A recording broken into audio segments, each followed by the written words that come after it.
वालेकुम dear students, welcome to V U रोकी।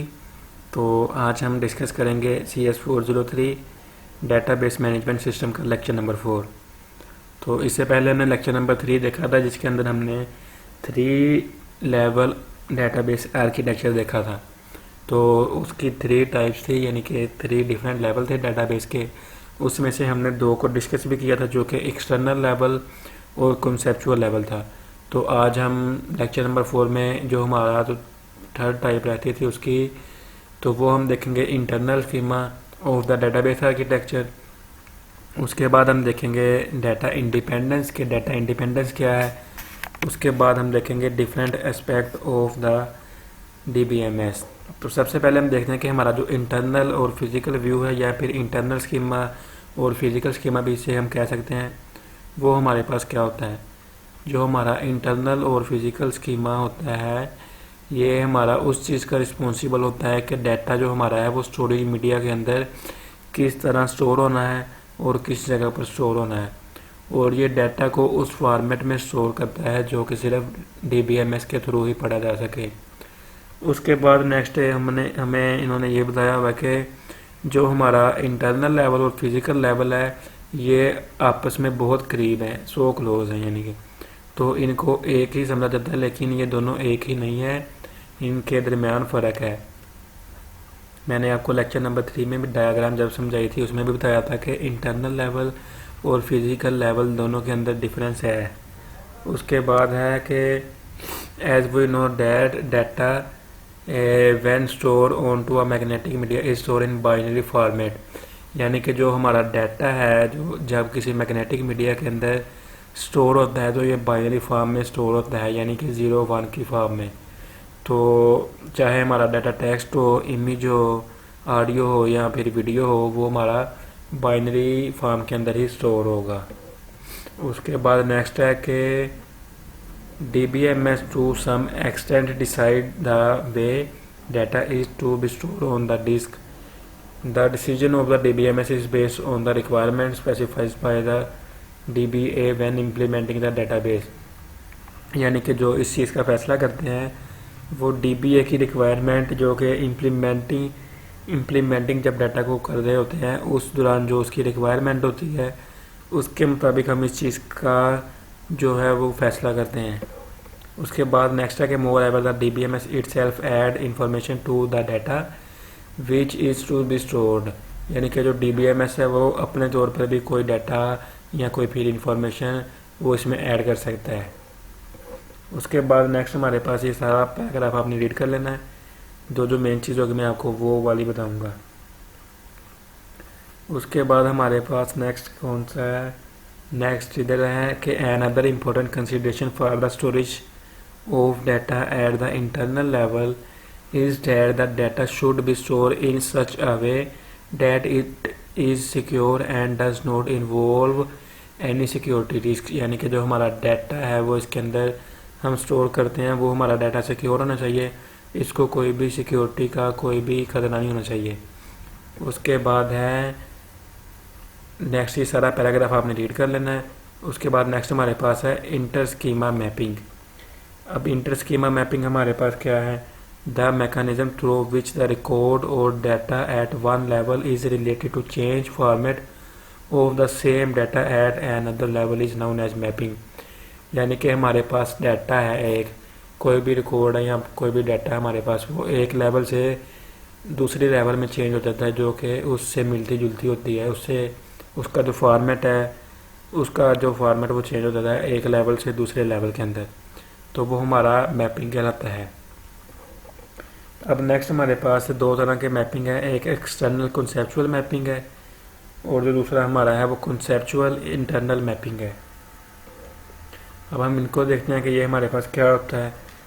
तो इस मैपिंग की 2 टाइप हैं, एक है एक्सटर्नल कॉन्सेप्चुअल मैपिंग और जो दूसरी हमारे पास है वो है कॉन्सेप्चुअल इंटरनल मैपिंग। उसके बाद इधर एक इम्पोर्टेंट लाइन है, दिस है हाइडन मैकेनिज्म, यानी कि now the question arise that how the mapping is performed, यानी कि किस तरह से मुमकिन है कि जो डाटा हमारा एक फॉर्मेट से दूसरे फॉर्मेट में स्टोर होता है, This hidden mechanism conversion system of the formula which convert the data of the birth of the employee into the page is performed by the mapping function and it is defined the specific external conceptual mapping। तो उसके बाद ये सारा paragraph ऊपर वाला आपने read करना है। ये हमारे पास डायग्राम दी गई है। ये डायग्राम में भी जो कुछ ऊपर पैराग्राफ में वही बताया गया है। जो हमारा एक्सटर्नल लेवल और कंसेप्चुअल लेवल के अंदर हमारा मैपिंग होती है वो हमारी कहलाती है एक्सटर्नल कंसेप्चुअल मैपिंग, और जो हमारी कंसेप्चुअल और इंटरनल लेवल के दरम्यान में मैपिंग होती है वो हमारी कहलाती है कंसेप्चुअल इंटरनल मैपिंग। तो उसके बाद ये देखें, इस डायग्राम में भी हमें वाज़ेह तौर पे नज़र आ रहा है जो हमारा इंटरनल लेवल और फिज़िकल लेवल है, इन दोनों के दरमियान डिफरेंस है, इनके दरमियान ये एक लेयर बनी हुई है। उसके बाद नेक्स्ट हमारे पास है ये इधर इन्होंने नीचे वाले पैराग्राफ में यही वजाहत की गई है कि जो हमारी फिगर 1 है उसके अंदर ये शो करवाया गया है कि internal layer and the physical layer lie separately. The physical layer is explicitly used for data storage on disk and it responsible of the operating system। तो यही वाली चीज़ इसके अंदर बताई गई है, आपने इस पैराग्राफ को जस्ट रीड करना है। उसके बाद नेक्स्ट हमारे पास फिगर 2 आती है, नेक्स्ट ये वाली। इसके अंदर हमें बताया गया है कि डाटा हमारा किस तरह से स्टोर होता है। तो ये हमारा यूज़र बैठे एक्सलीम है, ये यूज़र व्यू है। नीचे उनका डाटा दिखाया गया कि नेम लिखा है, डेट ऑफ बर्थ, डिपार्टमेंट, उसके बाद डिपार्टमेंट आईडी। तो सबसे नीचे जो हमारा डाटा है वो बाइनरी फॉर्मेट में स्टोर किया गया है, तो इसको हम कहते हैं इंटरनल लेयर। उसके ऊपर वाली जो लाइन है BH एंड RH, फिर उसके बाद नेम लिखा है, उसके बाद डेट ऑफ बर्थ लिखी है, डिपार्टमेंट लिखा है, उसका ID लिखी हुई है। ये हमारा कहलाता है कंसेप्चुअल लेवल। तो जो ऊपर ये वाला हमारे ये टेबल बना हुआ है, टेबल बना है रोज़ एंड फॉर्म की शक्ल में, ये हमारा यूज़र व्यू है, यानी कि हमारे यूज़र को ये वाली चीज़ नज़र आ रही है। तो लेकिन जो डाटा स्टोर होगा वो बाइनरी फॉर्मेट में स्टोर होगा। उसके बाद नीचे पैराग्राफ में है कि at the internal level we can see that the data is prefixed with block header and record header. तो जो हमारा डाटा है वो ब्लॉक हेडर और रिकॉर्ड हेडर की फॉर्म में वो स्टोर होगा। तो जो हमारा record header is prefixed to every record, यानी कि हर रिकॉर्ड से पहले हमारा जो रिकॉर्ड हेडर है वो उसके अंदर उसके साथ लगेगा। यानी कि ये नेम है हमारा, इससे पहले हमने रिकॉर्ड हेडर लगाया RH, उसके बाद ये दूसरा नेम है, उससे पहले हमने रिकॉर्ड हेडर लगाया। यानी कि जितने भी हमारे पास होंगे रिकॉर्ड, हर एक से पहले ये लगेगा। उसके बाद नेक्स्ट है कि and the block header is prefixed to a group of record. जो हमारा ब्लॉक हेडर वो ग्रुप से पहले लगा, यानी कि ये हमारा एक ग्रुप है, इसमें दो नाम लिखे हुए हैं, 2 से ज़्यादा भी हो सकते हैं, उससे पहले वो लगेगा एक बार। उसके बाद नेक्स्ट हमारे पास है डाटा इंडिपेंडेंस। डाटा इंडिपेंडेंस का क्या मतलब है हमारे पास, ये हमने पहले भी पढ़ा हुआ है। तो ये हाईलाइटेड जो मैंने लाइंस की हैं आपने ये भी याद करनी है और वैसे भी सारा पैराग्राफ रीड करना है। तो सबसे पहले हमारे पास है data independence is a major feature of the database system and the one of most important advantages of the 3 level database architecture. यानी कि जो हमारा डाटा इंडिपेंडेंस है ये डाटाबेस सिस्टम का एक मेजर फीचर है और जो है इम्पोर्टेंट एडवांटेजेस है 3 लेवल डाटाबेस आर्किटेक्चर का। अब हमारा डाटा इंडिपेंडेंस में मुराद है यानी कि प्रोग्राम और डाटा जो है वो डिपेंड करते हैं एक दूसरे के ऊपर। तो ये हमने लेक्चर 1 में भी पढ़ा था, तो वही वाली चीज़ इसके अंदर है। उसके बाद नेक्स्ट हमारे पास है data independence can be classified into 2 type. जो हमने ऊपर पढ़ा डाटा इंडिपेंडेंस, अब उसकी आगे 2 अक़साम है, वो हम देखते हैं कौन कौन सी। एक है लॉजिकल डाटा इंडिपेंडेंस, एक है फिजिकल डाटा इंडिपेंडेंस। अब लॉजिकल डाटा इंडिपेंडेंस हमारे पास क्या होता है, इंडिपेंडेंस जो हमारा डाटा होता है चेंज होता है कंसेप्चुअल मॉडल से एक्सटर्नल व्यू की तरफ, यानी कि change in conceptual model do not effect the external view. यानी कि जब हमारे एक्सटर्नल मॉडल के अंदर कोई चेंजिंग होती है और हमारे कॉन्सेप्चुअल लेवल के अंदर कोई चेंजिंग होती है तो हमारे एक्सटर्नल व्यू के ऊपर कोई इफेक्ट नहीं पड़ता, वो हमारा लॉजिकल डाटा इंडिपेंडेंस कहलाता है। अब लॉजिकल डाटा इंडिपेंडेंस के जो फीचर्स हैं यानी एडवांटेजेस जिसे कह सकते हैं हम, वो है कि adding a file to the database, adding a new file field in a file, changing the type of a specific field, यानी कि हम लॉजिकल डाटा इंडिपेंडेंस से ये काम कर सकते हैं। ऊपर लिखा भी हुआ the change which can be done transparently में इंक्लूड द फॉलोइंग। उसके बाद नीचे उन्होंने कहा हुआ है कि जो वाला ऊपर वो था जो हम कर सकते हैं, नीचे जो हम नहीं कर सकते इसको यूज़ करते हुए वो काम है deleting N attribute from the database structure, यानी कि हम इसको यूज़ करते हुए कोई चीज़ कोई एट्रीब्यूट डाटाबेस स्ट्रक्चर से डिलीट नहीं कर सकते। हम डिलीट क्यों नहीं कर सकते? इसलिए नहीं कर सकते क्योंकि हमारे पास एक चीज़ है उसके साथ और भी बहुत सारी चीज़ें कनेक्ट हो सकती है या पहले से कनेक्टेड होंगी उससे बहुत ज़्यादा चीज़ें, तो फिर जब हम उसको डिलीट कर देंगे तो हमारी जो दूसरी चीज़ें उसके साथ कनेक्टेड थी वो भी हमारी एरर देगी, वो भी हमारे लिए मसला क्रिएट करेगी। तो नेक्स्ट हमारे पास है physical data independence. Physical data independence वो होता है कि जब हमारा इंटरनल मॉडल के अंदर चेंजिंग हो और वो हमारे कॉन्सेप्चुअल मॉडल के अंदर कोई भी इफ़ेक्ट ना करे, वो हमारा फिज़िकल डाटा इंडिपेंडेंस कहलाता है। उसके बाद नेक्स्ट हमारे पास है फंक्शंस ऑफ डीबीएमएस। तो इसके फंक्शन हमने पहले भी पढ़े हुए हैं लेकिन हम इधर मज़ीद एक बार और पढ़ेंगे। तो सबसे पहले हमारे पास है two important functions that the DBMS perform are user management और डाटा मैनेजमेंट। जो डीबीएमएस के दो इम्पोर्टेंट फंक्शन है वो एक यूज़र मैनेजमेंट है और दूसरा डाटा मैनेजमेंट है। उसके बाद नेक्स्ट है डाटा प्रोसेसिंग। डाटा प्रोसेसिंग से मुराद है कि हमारे पास डाटा है उसको हम प्रोसेस करें, स्टोर करें या कुछ भी करें, यानी कि डाटा के ऊपर कोई भी प्रोसेसिंग करना वो हमारा डाटा प्रोसेसिंग कहलाएगा। उसके बाद है यूज़र एक्सेसिबल कैटलॉग।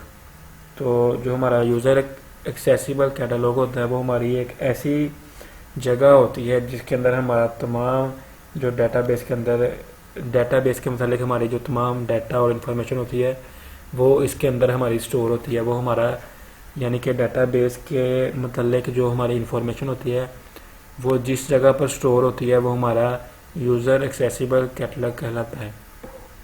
उसके बाद नेक्स्ट हमारे पास है ट्रांजैक्शन सपोर्ट। ट्रांजैक्शन सपोर्ट हम कहते हैं कि किसी एक काम के यूनिट को ट्रांजैक्शन कहते हैं। तो जो हमारा डीबीएमएस है DBMS is responsible for providing transaction support, यानी कि जो हमारा डीबीएमएस है वो उसको इस काबिल होना चाहिए कि वो ट्रांजैक्शन को भी सपोर्ट करे। उसके बाद नेक्स्ट है हमारे पास कंकरेंसी सपोर्ट। तो कंकरेंसी सपोर्ट है कि ये हमने पहले भी पढ़ा हुआ है कि जो हमारा डाटा है वो एक सेंट्रल प्लेस पे पड़ा हुआ है, एक मेन कंप्यूटर के अंदर पड़ा हुआ है और उसको different user at a same time different location से उसको एक्सेस कर सकते हैं। उसके बाद नेक्स्ट हमारे पास है रिकवरी सर्विसेज। रिकवरी सर्विसेज से मुराद यानी कि जो हमारा डाटाबेस मैनेजमेंट सिस्टम है उसमें ये फीचर्स होना चाहिए, यानी कि जब हमारा कोई डाटा लॉस्ट हो जाए या कोई हैक वगैरह हो जाए तो हम उसको रिकवर कर सकें, तो वो हमारा रिकवरी सर्विसेज के अंदर आएगा। उसके बाद नेक्स्ट है ऑथराइजेशन सर्विसेज, यानी कि जो डाटा हमारा है वो ऑथराइजेशन होना चाहिए, यानी कि डाटा हमने किस किस को कितना कितना देना है तो उसके हिसाब से उसको ऑथराइजेशन डाटा की जाती है। उसके बाद नेक्स्ट है सपोर्ट फॉर डाटा कम्युनिकेशन, यानी कि जो डाटा बेस मैनेजमेंट सिस्टम है उसको इस काबिल होना चाहिए कि वो जो सपोर्ट करे कम्युनिकेशन के लिए डाटा इन डिफरेंट वेज, यानी कि हम डाटा को ट्रांसफ़र करना चाहते हैं तो डाटा बेस मैनेजमेंट के अंदर ये फैसिलिटी होनी चाहिए कि वो इसे कम्युनिकेट करवा सके किसी भी दूसरी चीज़ के साथ। तो उसके बाद नेक्स्ट हमारे पास है integrity services. Integrity mean to maintain something in its truth और ओरिजिनलिटी, यानी कि डाटाबेस मैनेजमेंट सिस्टम के अंदर हमारा ये भी फीचर ऐड होना चाहिए कि जो भी हम उसके अंदर डाटा स्टोर करें, कोई इन्फॉर्मेशन स्टोर करें तो वो अपनी ओरिजिनल हालत में ही स्टोर होनी चाहिए, यानी कि वो सही हालत में होनी चाहिए, उसके अंदर कोई भी चेंजिंग या कोई मिस्टेक ना होनी चाहिए। उसके बाद नेक्स्ट हमारे पास है डीबीएमएस इन्वायरमेंट। तो जो इसको हम DBMS इन्वायरमेंट भी कह सकते हैं, टाइप ऑफ DBMS भी कह सकते हैं। तो इसकी जो 2 टाइप्स है, एक है सिंगल यूज़र और एक है मल्टीपल यूज़र। हमारे पास अब सिंगल यूज़र है, जो वो क्या है, सिंगल यूज़र वो चीज़ है कि जिसके अंदर डाटा जो हमारा है date can only support a single user at a time, यानी कि जो हमारा डाटा है वो एक वक्त में एक ही यूज़र उसको इस्तेमाल कर सके, वो हमारा सिंगल यूज़र डाटाबेस इन्वायरमेंट कहलाएगा। उसके बाद मल्टीपल यूज़र डाटाबेस सिस्टम वो चीज़ है जिसके अंदर एक ही वक्त में डिफरेंट यूज़र उसको एक्सेस कर सकते हैं। तो नेक्स्ट हमारे पास है मल्टीपल यूज़र की टाइप्स है। मल्टीपल यूज़र की 3 टाइप है हमारे पास, एक है टेली प्रोसेसिंग, एक फाइल सर्वर्स, एक क्लाइंट सर्वर्स। तो हमारे पास पहले है टेली प्रोसेसिंग। टेली प्रोसेसिंग जो हमारे पास है, इसके अंदर जो हमारा डाटा है वो एक सेंट्रल कंप्यूटर के पास पड़ा होता है और जो है डिफरेंट यूज़र उसको एक्सेस भेजते हैं, रिक्वेस्ट भेजते हैं, फिर वो उससे अपना जो भी उसको डाटा रिक्वायर हो यूज़र को, उससे वो अपना डाटा गेट कर सकते हैं। उसके बाद नेक्स्ट हमारे पास file server this type of multiple user database environment is यूम and other approach for sharing of data for different user. ये कह रहे हैं कि जो हमारा फाइल सर्वर है ये एक किस्म है उसकी डाटाबेस इन्वायरमेंट की, जो कि डाटा को शेयर करने के लिए यूज़ करते हैं डिफरेंट यूज़र। तो जो हमारा file server is use to maintain a connection between the user of the database system. हमारा जो फाइल सर्वर है जो डाटाबेस के यूज़र है उनके दरमियान रब्ता कायम करने के लिए इस्तेमाल होता है। Each client of the network runs its own copy of the DBMS, यानी कि जो क्लाइंट होते हैं, डिफरेंट क्लाइंट होते हैं, अलग अलग क्लाइंट होते हैं, उन सब के पास अपनी अपनी DBMS की कॉपी पड़ी होती है और जो सारा ये डाटा है वो सर्वर के पास पड़ा होता है। और जब भी किसी भी यूज़र को कोई भी डाटा या इंफॉर्मेशन चाहिए होती है तो वो उसको रिक्वेस्ट भेजते हैं। तो ये इधर लिखा हुआ है कि at this stage it is important to see that the user has request 1 और 2 रिकॉर्ड फ्रॉम द डाटा, यानी कि यूज़र को अगर कोई भी चीज़ चाहिए, डाटा चाहिए, इन्फॉर्मेशन चाहिए, वो उसको रिक्वेस्ट भेजता है कि हमें एक चाहिए डाटा की रिकॉर्ड या फिर 2 का चाहिए। तो लेकिन जो सर्वर है वो कंप्लीट फाइल सेंड कर देता है, तो जिसमें से हमें अपना डाटा जो हमें दरकार होता है वो ढूंढना, उसको गेट करना, वो हमारे लिए काफ़ी मुश्किल होता है। उसके बाद लास्ट पर हमारे पास है client server. This type of multi user environment is the best implementation of the network and DBMS environment, यानी कि जो हमारा फाइल सर्वर है ये database environment, multi user environment की इम्प्लीमेंटेशन अच्छे से करता है। It has a DBMS server machine which runs the database management system and to this machine are connected the client having application program running for each user, यानी कि जो हमारा client server है इसके अंदर हमारे पास एक सर्वर होता है, सर्वर मशीन होती है जो कि रन करती है डाटाबेस मैनेजमेंट सिस्टम को, और उसके साथ उसके जो क्लाइंट है वो कनेक्टेड होते हैं। तो ये था हमारा आज का लेक्चर नंबर 4। तो लेक्चर नंबर 5 हम अपनी नेक्स्ट वीडियो में डिस्कस करेंगे। तो अगर किसी भी स्टूडेंट को कोई कन्फ्यूजन हो या फिर किसी भी जगह से समझ ना आई हो तो वो कमेंट सेक्शन में पूछ सकता है। तो नेक्स्ट लेक्चर तक के लिए इजाज़त दीजिए। अल्लाह हाफिज़।